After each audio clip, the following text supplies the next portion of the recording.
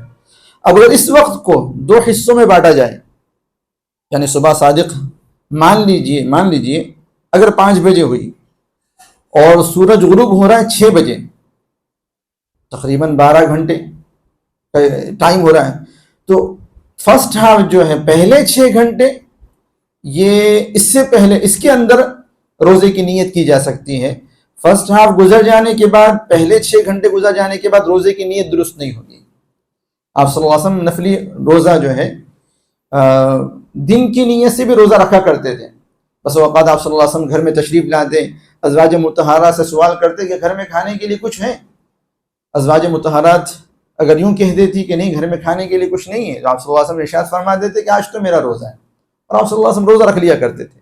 تو نفلی روزے کے اندر نصف النہار شرعی سے، یعنی آدھا شرعی دن سے پہلے نیت کی جا سکتی ہے. آدھا شرعی دن یہ نارمل آدھے دن سے پہلے ہوتا ہے، تھوڑا سا تقریباً 15-20 منٹ کا یا آدھے گھنٹے کا فرق ہوتا ہے. شرعی آدھے دن میں اور نارمل آدھا دن میں یہ تقریباً 15-20 منٹ کا یا آدھے گھنٹے کا فرق ہوتا ہے. تو نیت آدھے شرعی دن سے پہلے کی جا سکتی ہے. تو شعبان کے روزے کی نیت بھی اگر کسی نے صبح صادق سے نہیں کر پایا اور کھایا پیا بھی نہیں ہے، تو آدھا دن ہونے سے پہلے، آدھا شرعی دن ہونے سے پہلے نیت کی جا سکتی ہے. آدھا شرعی دن سمجھ میں آ گیا ہوں گا کہ صبح صادق سے لے کر غروب آفتاب کے ٹائم کو 2 حصوں میں تقسیم کیا جائے تو فرسٹ ہاف میں نیت کی جا سکتی ہے. لیکن اگر فرسٹ ہاف گزر گیا، پہلا آدھا دن گزر گیا، تو اب نیت کا موقع نہیں ہے، اب نیت نہیں کی جا سکتی. اگر کوئی نیت کرے گا بھی تو روزہ نہیں ہوگا. تو شعبان میں ایک اہم عبادت شعبان کے روزے ہیں. شعبان میں کثرت سے روزے رکھنے چاہیے، اس کے ذریعے سے رمضان کے روزے آسان ہو جاتے ہیں. ایک اور دوسرے صدقہ خیرات کی کثرت ہونی چاہیے. اور تیسری اہم عبادت اس مہینے کی جو ہے وہ شب برت. شب برت کی فضیلت بہت ساری احادیث سے ثابت ہے، یعنی احادیث کی کثرت کی وجہ سے بعض سلفی علماء بھی جو ہے اس رات کی فضیلت کے قائل ہیں، جیسے علامہ البانی رحمۃ اللہ علیہ ہے، ایسے تحفۃ الاحوذی کے مصنف صفی الرحمن مبارک پوری ہے. احادیث کی صحت اور کثرت کی وجہ سے یہ علماء مجبوراً اس کے قائل ہوئے کہ نہیں، اس رات کی فضیلت ہے، اس رات کی اہمیت ہے. لیکن اس رات کی اہمیت بے شک ہے، فضیلت بے شک ہے، لیکن یہ شب قدر جیسی نہیں ہے. اصل میں لوگ شب برات کے سلسلے میں 2 افراد و تفرید کی شکار ہے، 2 گروہوں کے اندر بٹے ہوئے ہیں. ایک تو اس رات کو شب قدر جیسا مانتا ہے، شب قدر جیسی اہمیت دیتا ہے، یہ بھی غلط ہے. اور دوسرا گروہ اس رات کو کوئی اہمیت ہی نہیں دیتا، عام راتوں جیسی رات مانتا ہے، یہ بھی غلط ہے. اعتدال ضروری ہے. شب برات بے شک اہمیت اور برکت والی رات ہے، لیکن شب قدر جیسی نہیں.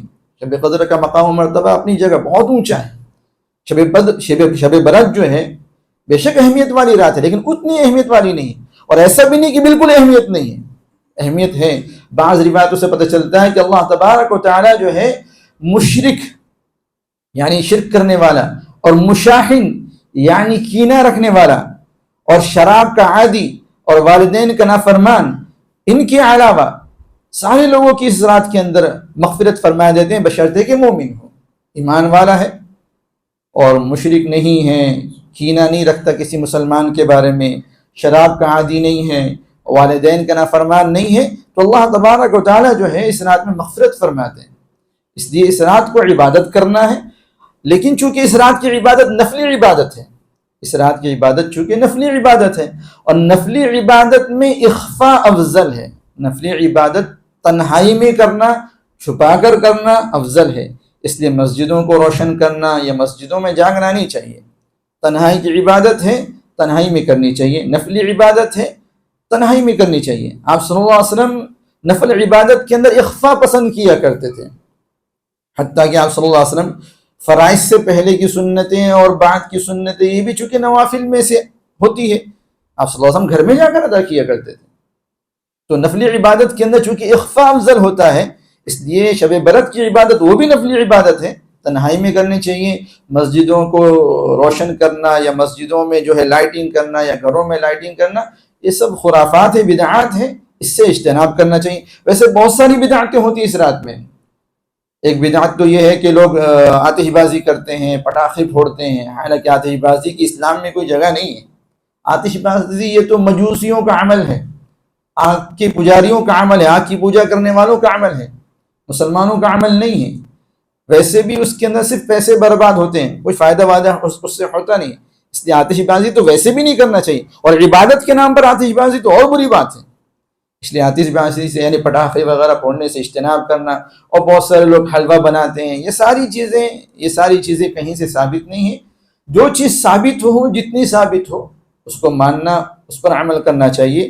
اپنی طرف سے دین میں اضافہ، دین سمجھ کر اضافہ، کسی عمل کا دین سمجھ کر اضافہ جو بدعت ہوتا ہے، بدعات سے اجتناب کرنا چاہیے۔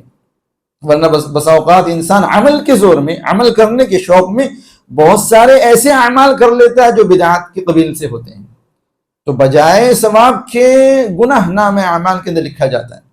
نفلی عمل نہ کریں، کوئی حرج نہیں، لیکن بدعات میں انسان کو پڑھنا نہیں چاہیے۔